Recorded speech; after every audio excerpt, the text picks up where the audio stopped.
Annexation, sovereignty, Palestinians, West Bank. Seems complicated, isn't it? In the next 3.5 minutes, you will understand the basics of the Israeli annexation in the West Bank, aka sovereignty in Judea and Samaria.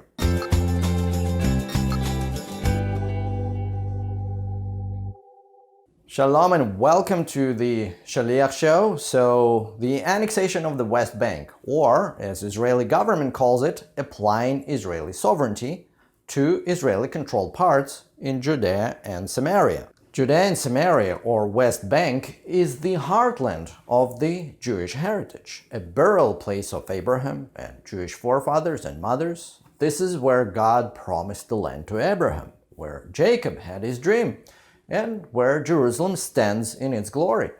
Jews have lived here continuously, from the biblical times to this day.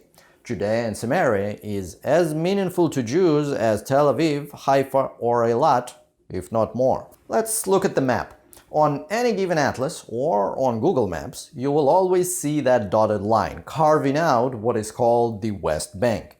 Many people envision this piece of land, about the size of Delaware, as Palestine. However, this dotted line is not a Palestinian Authority border. In fact, only 40% of this carved-out territory is under Palestinian control. No Jews are allowed to live there, and 60%, known as Area C, is under full Israeli control. This is according to the Oslo Agreements signed by the Israeli and Palestinian leadership.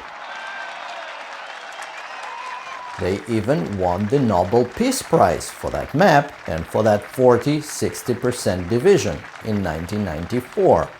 However, Area C, designated to Israel by the agreement, is still not part of Israel's national zoning and development plan. 500,000 Jewish Israeli citizens living here are not subject to the Israeli civic law and are still considered settlers.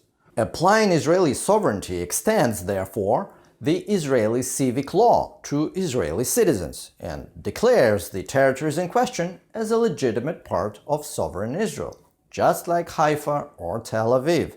So it is a symbolic political statement of a great magnitude.